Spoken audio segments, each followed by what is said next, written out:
Drink beer. Think beer. You're listening to Brew Bloods.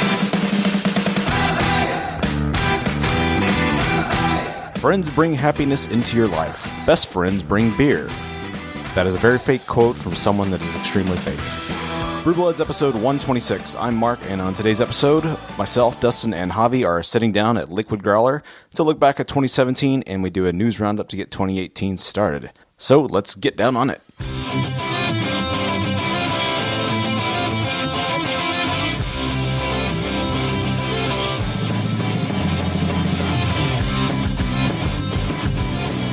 So we are firmly ensconced in 2018, and I think we wanted to talk about. I know it took a while for us to get extremely firm. I mean, we're only a couple weeks we're in. solid 3 weeks into 2018 at this point. True. By the time this airs, this will be a solid 3 weeks. We're in Martin Luther King Day weekend, so yes. yeah, we're halfway through. At the time of recording this, that's it took us a while to get around to doing the show, and that's okay.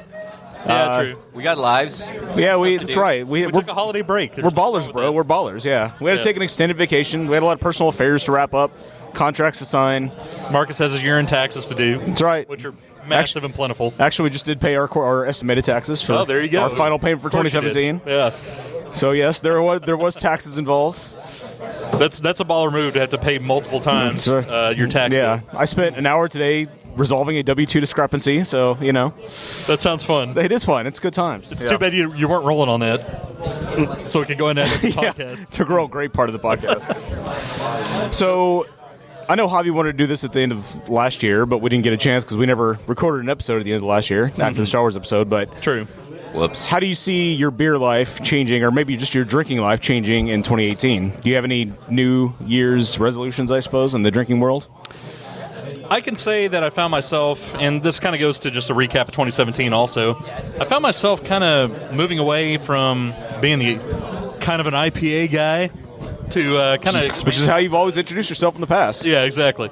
And I feel like I moved on from that. Not necessarily moved on. I still like IPAs, but it's not as much my go-to these days. I kind of like lighter things like Hefeweizens and even water. Maybe Kolsch's every now and again. And or if I want something bigger and bolder, I tend to go for stouts more than I used to in the past. So I've kind of bridged the gap and gone a little bit over to your side on that. I still like an occasional double IPA. I still love the flavor of that, but that used to be like my guaranteed go-to thing. And throughout, especially the second half of 2017, that just started waning some. I'll say I'm kind of with you there, where my go-to was usually an IPA, but now I don't know, man. I think it's just so many brewers are kind of turning them into very huge hop bombs. So you think it's palate fatigue for you? Yeah.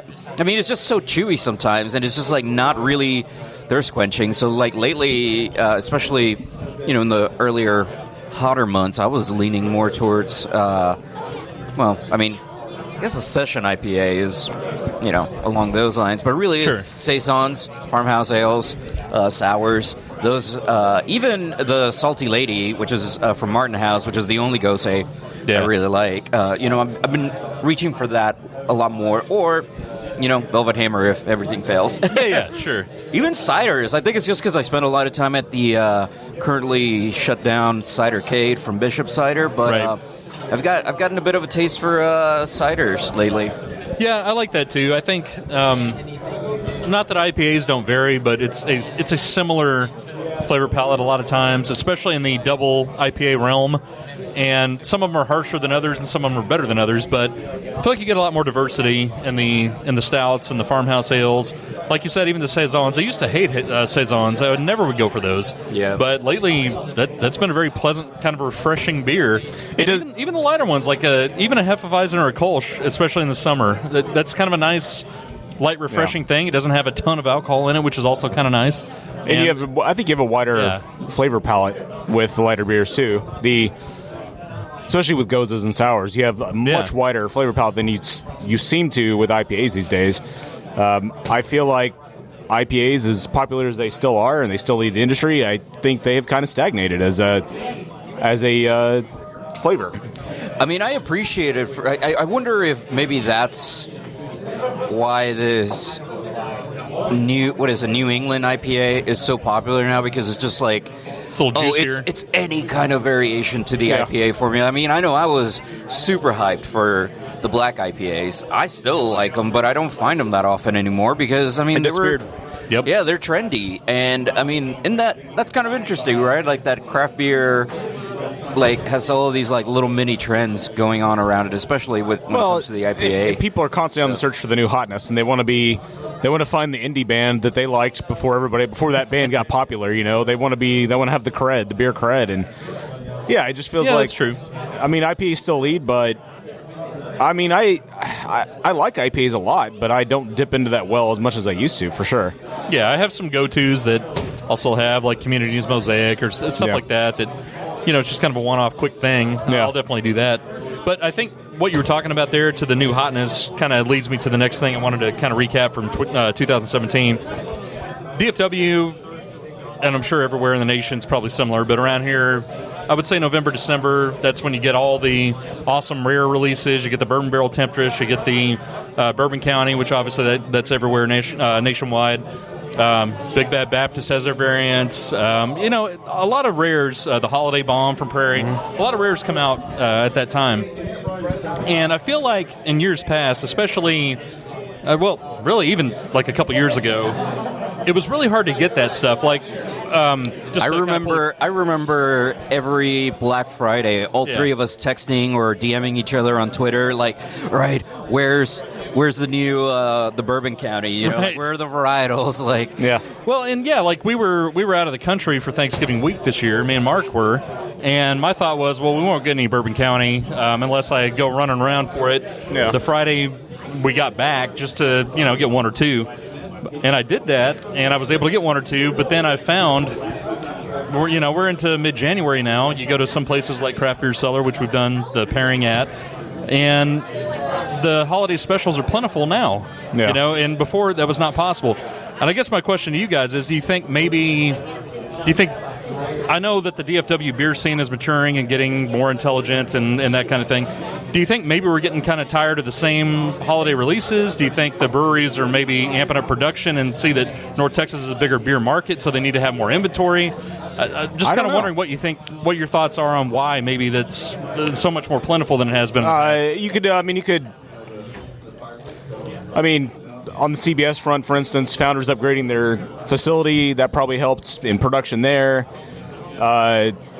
I think probably people have gotten somewhat tired of the Bourbon County process of waiting in lines, and so probably also they have that Budweiser money, so right. I'm guessing they probably upgraded their facilities, and that's probably helped. Well, now I will say on the Bourbon County front, the variants are still hard to find. Oh, sure. But the primary is so plentiful, it's crazy. I don't know. Plus, Bourbon County had that big screw-up a few years ago with the tainted beers. That probably contributed to them probably putting out more beer, I would guess, in response. I don't know. I don't know what to owe it to. I mean, probably, we have a better beer scene here in Texas. But it's probably part of the maturing of the industry. This artificial, I don't want to say artificial scarcity, but the scarcity problem sounds like it's kind of resolving itself in a lot of ways. Aside from your Jester Kings and, their Spawn releases, Three Floyds or Russian River, you're plenty younger. There's still some scarcity things out there, but I think the big guys they've got so much money now, they can afford to make good beers that aren't scarce anymore. They're better beers that aren't scarce. That's what I guess. I feel like there's a lot of stuff kind of tying to this, and some of it we actually touched on earlier. Like, for example, I hate to say it, but with all these rare releases, they have a tendency of being stouts or porters, and they have a tendency of also being barrel-aged in one way, shape, or form. But you're right, like 95% of them. Right, and so at that point, like, how many bourbon barrel-aged stouts can you discern within a blind test? You know what I mean? There's subtle differences here and there, but unless you've got your notes on Untapped very thoroughly written or something like that, you're more likely to not going to remember it. And so it becomes a little bit of all the same, same old, sure. A lot like IPAs. I think maybe people are focusing on kind of like what we were talking about, those styles where a variety, within saisons, sours, things like that, where there's a little bit more variety within that particular style. Yeah. Well, I think that's why we saw community locally go for a rum barrel this year, as opposed to doing a Scotch barrel. Yeah. We've seen people go for tequila barrels, for gin. And even though it's bourbon, we've seen a lot of people using Jack Daniel's barrels locally, which is a much different bourbon flavor palette. Sure, and I think and honestly, like, I think what is kind of happening is also what I'm kind of seeing, at least here in DFW, where there's that sort of like where brew pubs, I feel like, are becoming more prevalent, especially in the suburbs. But for example, whenever I went to Denver, I visited Avery Brewing.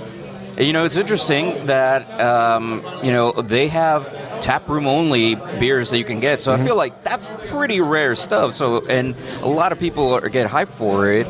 But I think maybe the rare stuff is just is not coming from the big guys, but rather it could be coming from like the medium tier people on a much smaller, more neighborhood sort of scale. Like with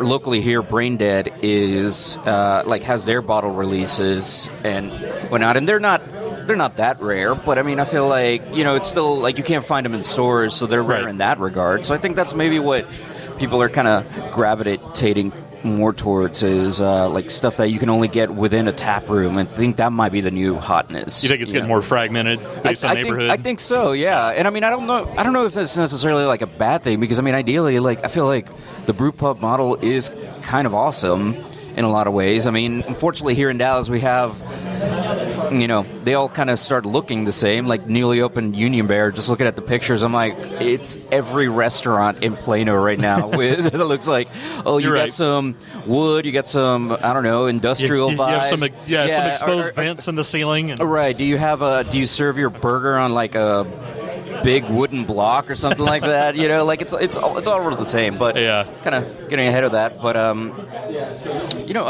think also, I mean, if you've been drinking craft beer for a while, it also does get a little repetitive. Like, I know one of our favorites, the Pumpkinator from St. Arnold in Houston. I found myself barely making an effort to try to find it, and I love that beer, but it's just like, okay, well, what can they really do at this point? Yeah. And you didn't have to make an effort for that either. That's another good example. Yeah, exactly. It was plentiful. Yep. Yeah. Well, I think that's probably part of the reason why craft beer sales are falling. Is because some of the new hotness factor is worn off of craft beer. I'm not saying it's all of it has, but I think some of that sheen is worn off. I would say a lot of it has, actually. Yeah. New hotness. I think it's becoming kind of just standard. And, and I guess my other question is that necessarily a bad thing? Because I actually kind of like that. I'd much rather have, I can go to craft beer cellar and pick up the Big Bad Baptist rare release, quote-unquote rare release, sometime in mid-January and not worry about it. Don't have to wait in line. I'm still going to buy it, and it's still going to be pricey, and they're still going to make a lot of money off of me. But I would rather do that way than have to stand in some kind of line and, like, fight people for it or what. You know what I mean? I mean, I agree, because I think that's very much a good thing, because honestly, part of the reason, for example, whatever I stopped making an effort to find KBS was when I think collectively, all of us, a few years back, we realized that the Big Bad Baptist is very similar to the KBS. So it's like, okay, well, if they can mass market this beer, what makes the KBS so much more difficult to find? Is it worth my effort? Like, I mean, we're all busy people. Like, all that sort of effort of, lining up since 6 a.m. to go get a raffle for a Bourbon County variant. I mean, that's just like not really I have no desire to do that anymore. Yeah, exactly. Yeah. And I think that it can and I think it just kind of like those rare releases have a tendency of reinforcing the snobby beer drinker stereotype. When, to me at least, the whole purpose of craft beer is to bring people together, to be like not this super snobby thing like wine is seen to be, or prohibitively expensive as liquor can sometimes be, Right. It feels like it's just like the great unifier, and I like that. And I like that, more people can get to drink the Canadian, or is it Canadian bourbon stout? Yeah, CBS. Yeah, it is, breakfast stout, Canadian breakfast stout. Yeah. I think that's an overall positive thing. Because otherwise, like, I know I used to bring beers to like my mom's Thanksgiving dinners, And I'd be like, all right, guys, now you got to do like a tiny pour for this like boozy beer. Like, I don't know, it was probably like a KBS or something like that. But now it's just like, whatever, just everybody can have as much as they want, you know? Yep, yeah. I totally agree. And I think it's a maturing consumer at the same time. I think probably, I don't know, it's been going, craft beer is probably going for the last 10 years, has been on the rise. I mean, we've all changed, we've all matured personally. I don't drink as much as I used to, most of the time. You know, I think it's a maturing consumer too. Like their tastes have refined and. Well, yeah, you're not busting out a Bourbon Barrel Temptress as your fifth beer. Yeah, exactly. Yeah. I mean, the consumers are changing as well. Yeah, sure. Also, let's not forget too, and this has been something that's kept my craft beer consumption down a little bit this year, and maybe into 2018, is that all around prices are going up. You know, I mean, you know, at bars, a pint of most of the time you're not getting a full pint for whatever beer you're ordering, and if you are, it's probably going to be closer to $10 than not, and it's like, well, that adds up. It's not like you can knock back a bunch. Well, it's just like a glass of wine at that point. Yeah, it is. That's very true. Yeah, but also, like, I mean, I feel like you drink way more beer than you drink wine, you know? And it sickens me that people buy all these rare beers to trade for other things. Like that whole industry, we've talked about that before, drives me nuts. Well, like my beer cellar, like Cantillon beers are going for several $100s for one beer. Yeah, forget that. I mean, it's ridiculous. Like that side of the business is still not totally dead, but I think I would hope that it's dying somewhat. I hope the availability of other beers that are really good does actually maybe contribute to hurting that side of the business. Yeah, at least. I agree. Because honestly, I think that's like aside from Facebook groups, I think that's the grossest part of craft beer. Yeah. Fandom or whatever you want to call it. Facebook groups are the grossest. But They are. Yes, they are. Yeah. All right, so any final 2017 thoughts or what you expect in 2018? Personally or for the industry? For the industry. I think we're going to continue to see the rise of lighter, sessionable beers. More flavor forward probably this year than I think session beers have been in the past couple years, at least locally. I'm not saying any of them are bad, but I think you can do a lot more with a session beer than people have tried to do at this point. So I think Martin House, is, as we said, is a great example of what you can do with a Goza. Even their Imperial Gozas, which are only 7%, which are technically Imperial, but 7 or 8% maybe. But I still need to try their cookies and cream. Oh my gosh, sounds so awesome. good. But it's a great example of what you can do with a lighter beer and still have a lot of flavor and still have the satisfaction of a beer. I may have to swing by Good Friend after this just to try that. But that's what I would guess is we're going to continue to see probably fortunately or unfortunately, we'll probably see a trend locally towards the Northeast IPA because there is a demand for it, like it or not. I still don't think that that's going to really hit. I feel like I've only really heard. Well, I've only heard of Union Bear. I mean, and Roughtail. Intrinsic's doing it too. Intrinsic, yeah. But those are more of the. Those are small neighborhood breweries. I bet we see some of the other guys break out one this year. One of the bigger breweries locally. I bet somebody does. Yeah.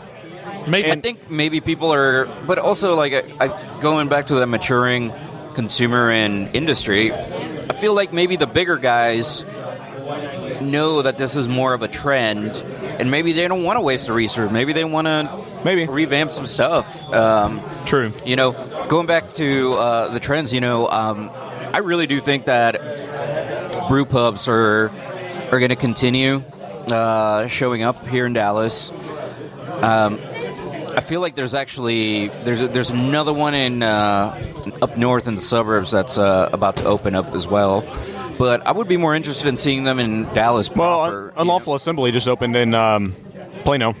Yes. Okay. And isn't there TKO Libations? Is that sounds right? Yeah. What I'm thinking about? Yeah. Haven't heard of that. So I feel like there's going to be a lot of that. I think a lot of the more established people, breweries, you know, like your communities, like Woods and all of that stuff. I think there's going to be. I don't know if we're going to be seeing a lot of new stuff from them necessarily. You know, maybe we'll get into that news around Lakewood. Exactly. But I feel like they're going to be. I think they're going to be pretty par on the course. You know, I feel like as far as local breweries, I feel like the Peticolas guys, and I only say this because I've been through their tap room since it reopened, but I feel like they're going to continue coming out with more styles, which I think is interesting to get from them. I mean, we've got some Grin and Tonic glasses here on the table, and that was a delicious beer that I didn't think that they would come up with. That's true, so so maybe cocktail beers, that might be a trend for all we know. Like get that flavor. Well, they claim that craft cocktails are the millennial go-to over craft beers, so maybe they'll do the crossover. As a millennial, I hope so. I feel like it's more of. I feel like nowadays, whenever I go out, I find myself either drinking cheaper beer, so like your Lone Star or Frio if they have it, or a cocktail. So I mean, I think this is like a good in between for sure. But again, it goes, then there's the issue of every cocktail is like what now $15, so it's like that's getting prohibitive too. Yeah, the price is, and with the light pour on that $15 cocktail. Maybe we'll see Peticolas make a Clamato beer. I hope not. No, or Michelada. No. We'll see a Clamato pumpkin beer from Michael Peticolas. I hope not. All right. Well, coming up next, we're going to do a little bit of a news roundup.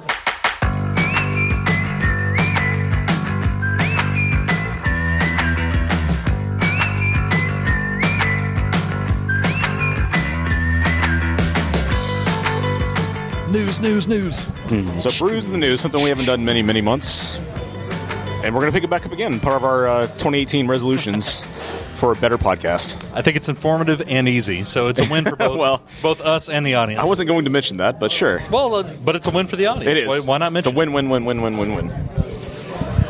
So we have a kind of a variety of stories here. Some are local, some are more national. The first one that I have listed here is the fact that Lyft is actually branding their own lager in conjunction with Chicago's, Baderbrau Brewing. I'm assuming that's how you say it. First of all, why isn't it Schrader Brau? They missed a golden marketing opportunity there. That's true. Their 5-star lager, they're actually branding with Lyft information. So basically, in the Chicago area, they're kind of rolling out this test plan to say, if you buy one of these lagers at the end of the night, you get a discount on Lyft. And basically, that's to encourage you to drink a lighter beer at the end of the night and to have a Lyft coupon so you use them over Uber. I was also going to ask you guys, when you go for a riding, if you're drunk and want to call some car instead of a taxi, do you guys do Uber or Lyft, or do you just kind of see who's available? I do Lyft, mostly because I don't know. I feel like I've spoken to enough drivers that do both, and they're always like, I'd rather do Lyft. Yeah. Plus, a lot of them do both. Uber has, I feel like, as the first guys around, like they've always just given me a bad vibe. Between like, what was it? Rigging their system so then local politicians couldn't get a ride from them or something like that to like circumvent. I hadn't heard that actually. I should have looked it up a little bit more. But like even like how they were trying to influence the law down in Austin, they were throwing a tantrum like, no, you gotta, we can't do additional background checks for our drivers. How dare you? Although in fairness, Lyft left too. Yeah, they did, but they were the ones that were actively lobbying, and also, I mean, just like whatever they do, surge pricing, ahead of, I don't know, the taxi protests, a lot of shady actual stuff. Tragedies. Yeah, exactly. Yeah. Like that's just like that. And did surge pricing during the shootings in Vegas, I believe. Yeah. Well, on top of that, there's the whole Travis Kalanick kerfuffle, sexual harassment kerfuffle. I try to go for Lyft. I try to prefer them first.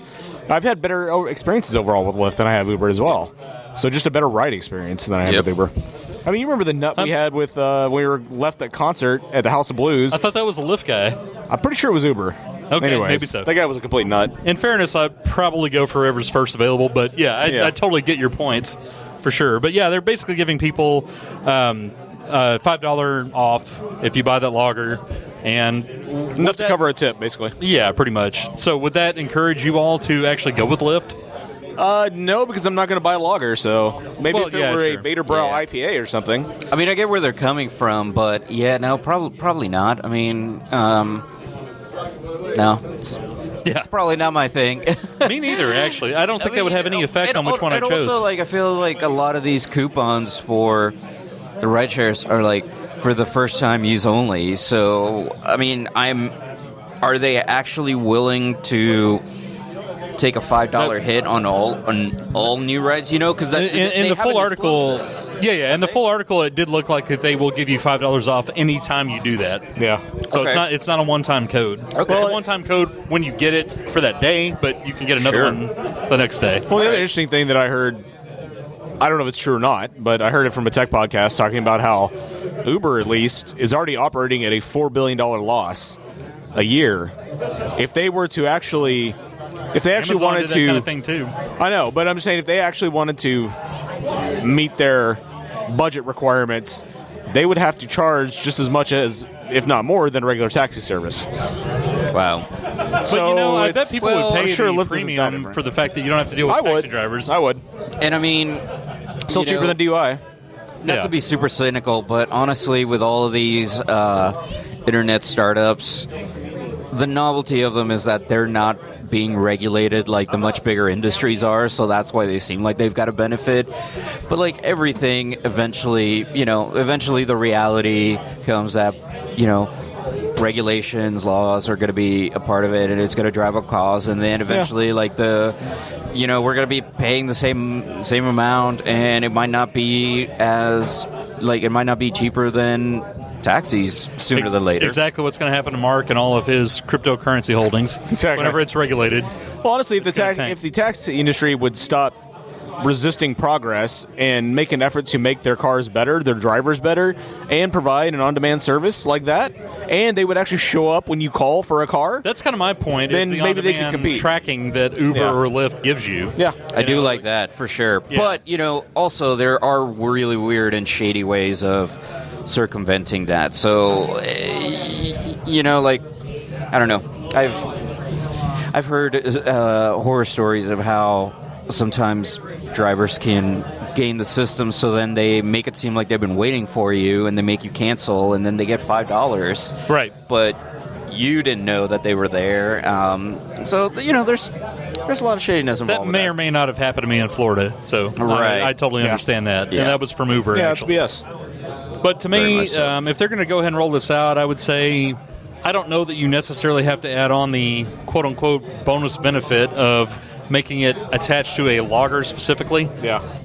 How about any beer that's, if you're about to close out your last beer of the night, you get a $5 discount from Lyft. I think anybody would go, $5 off, I might as well do that. I think that would actually drive more business. Well, places like... we were just talking about this before in between segments, but like Buffalo Wild Wings, they serve beer, or Fox and Hound, they're a national chain, or insert name of really famous bar. If they were to partner with these ride services, throw it on like Hooters or anything. I feel like that's way more efficient. Twin Peaks, they could actually do a good thing and turn a profit there by saying, hey, we'll give you a 40% discount on the ride if you use them instead of taking your car because you've had one too many. Right.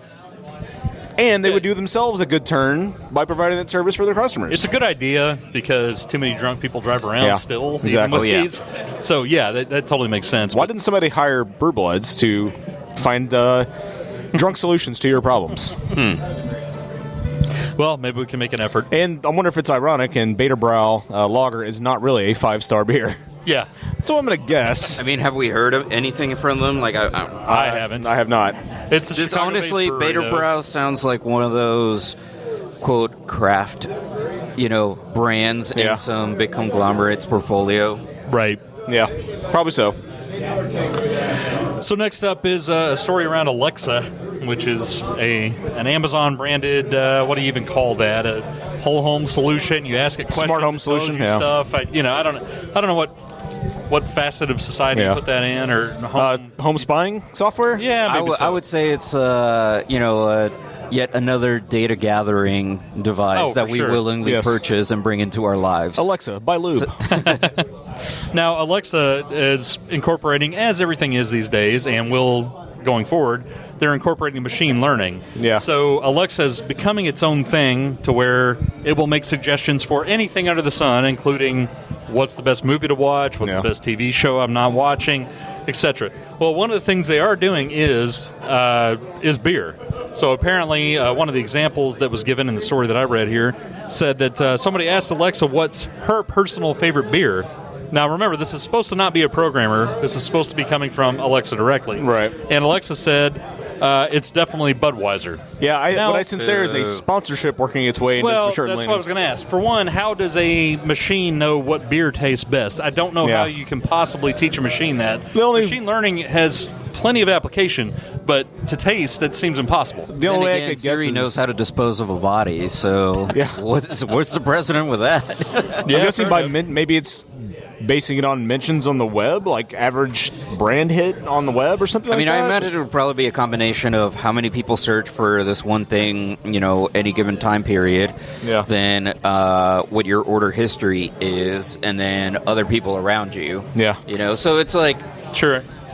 But it's supposed to be purely based on machine learning. How can machine learning occur based on taste and a palate? That's one thing a computer cannot do. These computers don't have any taste. They don't. Boosh. They can't, can they? Yeah, I don't understand all the facets of machine learning, but in theory, you should have thousands of data sources shaping your end result. Yeah, right. Feeding into the system constantly. If the best constantly. beer is Budweiser, then your data source is very limited or very bad. Yes. Yep. I would say definitely very bad. Very bad. For sure. So sad. Up next, there is the next two stories get a little more local. The next one up is a Prosper man, Mark's old hometown. It is. It says he has a Texas-sized beer can collection. That's doubtful.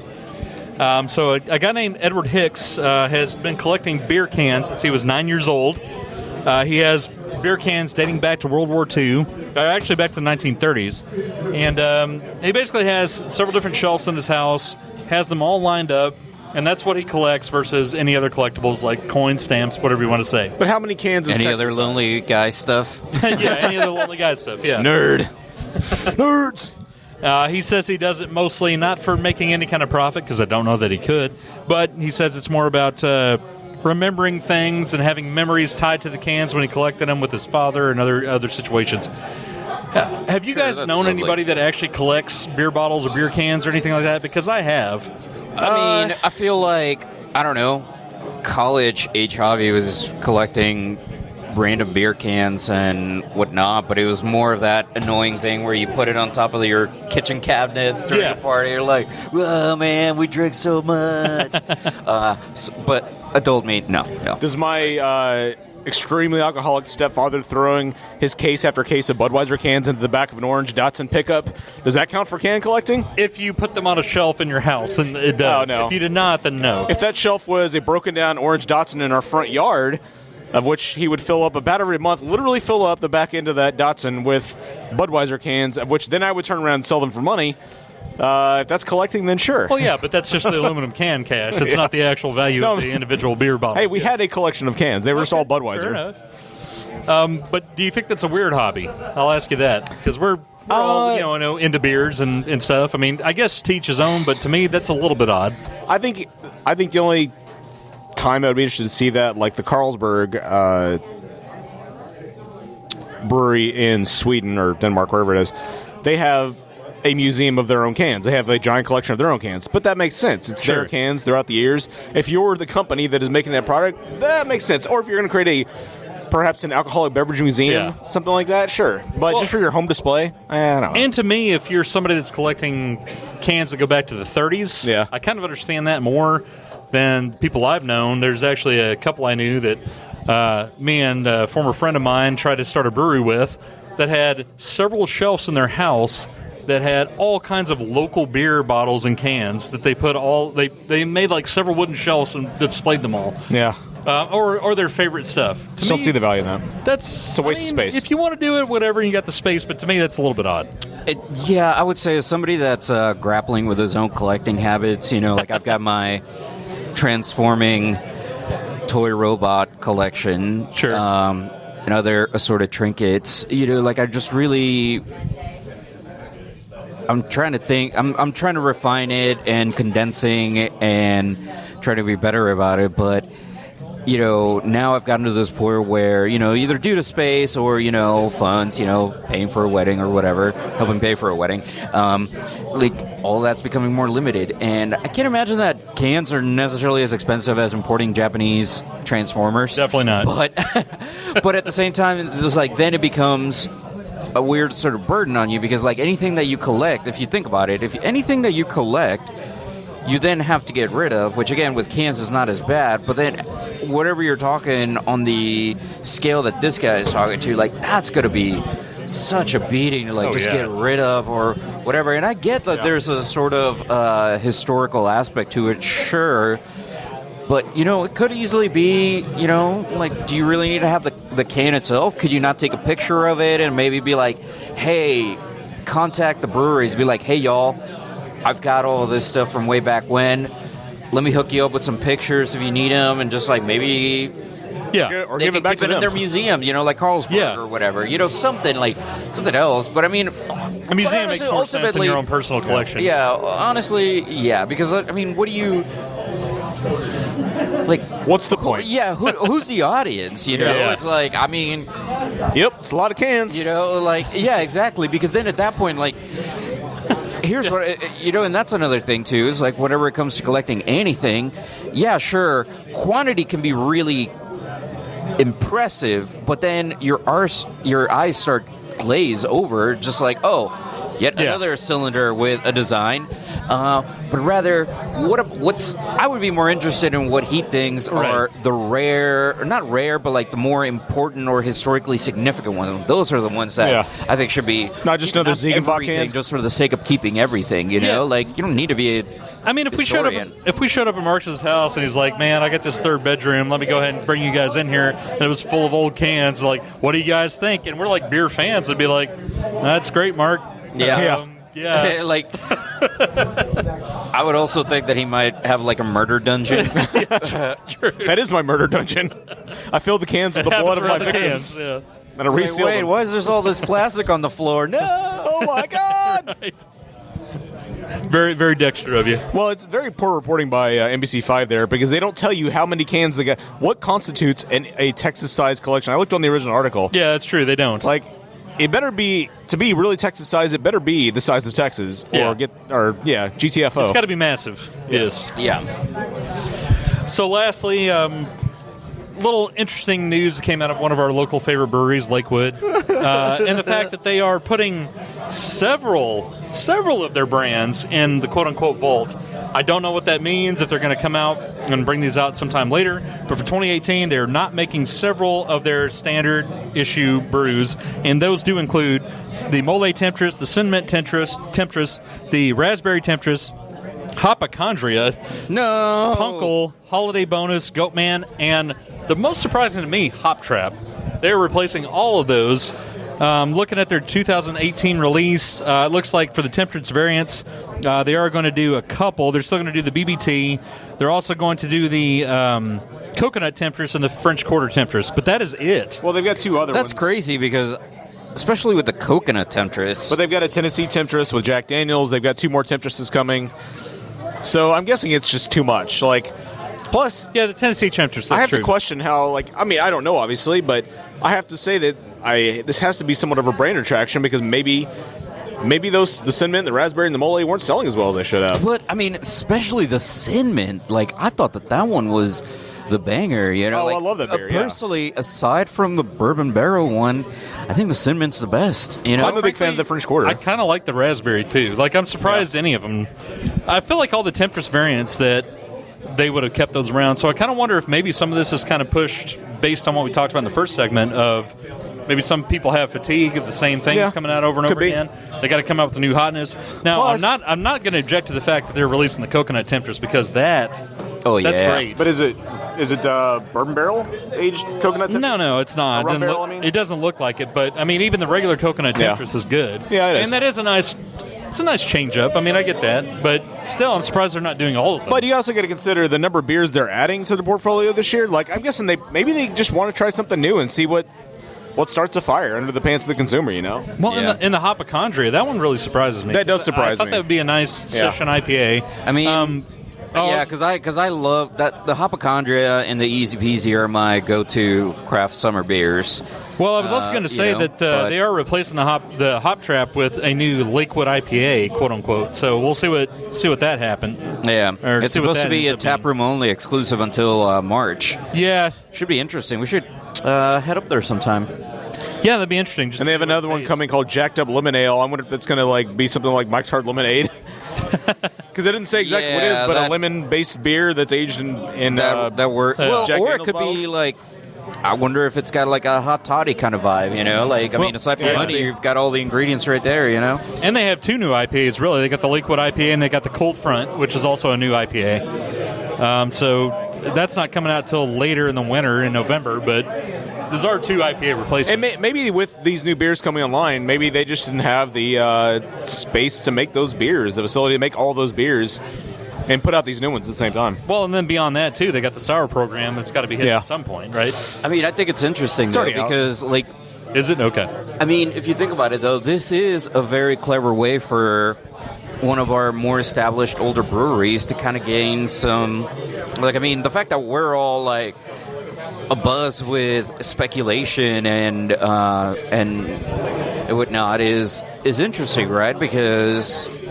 Like, what else would they really do at this point to kind of look and feel relevant? I mean, thankfully they're not going with the New England IPA trend or anything like that, but rather they're just kind of refining some other stuff. I mean, because the Hop Trap, I mean, yeah, sure, it was like really drinkable and whatnot, but I mean, I never really grabbed for it. I didn't either. The only reason I noted that one is because it was one of their founding ones that they always had year round. But one thing about... Same with the Lakewood. Well, I was going to say Lakewood Lager, but then I just saw it right here, so never mind. One thing about Lakewood is they've never hesitated to try something new and pull back some of those brands when they felt they needed to. Like, they've never held on. I think they have been really good about not holding on for too long onto one brand. Like, they are definitely willing to pivot every year and try something a little bit different. And I don't know about sales numbers, but maybe they just had too much on the shelf and they decided we need to pull back for a while and try something different. Well, and to that kind of point, I also think they do really good servicing the casual beer drinker with the alcohol and the Lakewood Lager and that kind of stuff.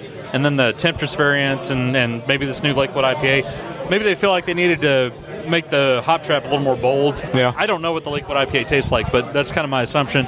That there's so many more IPAs on the market that they're going to have to do something a little bolder than the Hop Trap. It was kind of I don't know, I hate to run them down at all, but I feel like that was kind of a weaker IPA. That would have been like one of the last IPAs I ever went for.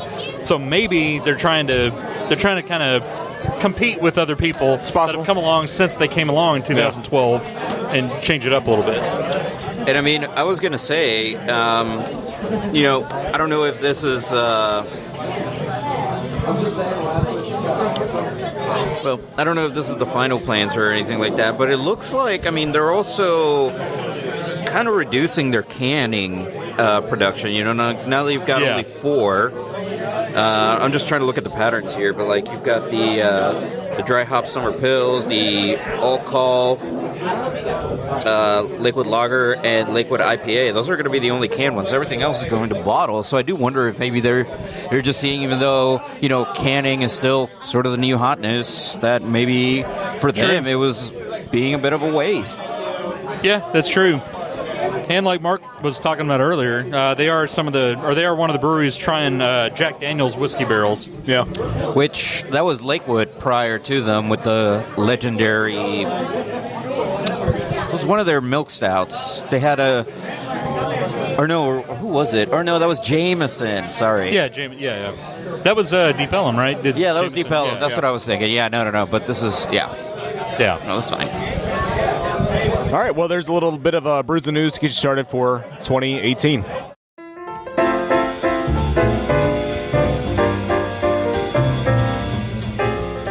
Well, thanks for listening to episode 126 of Brew Bloods. If you're not subscribed to the show, you should be. It's absolutely free. Just go to brewbloods.net to find all the links, or you can find us in just about any podcast app. And in 2018, you should make a resolution to tell a friend about our show. They would appreciate it, and so would we. If you have any feedback on the show, you can find us on all the social channels as @Brewbloods, or you can email us at brewbloodsshow@gmail.com. So, for Dustin and Javi, I'm Mark saying Prost.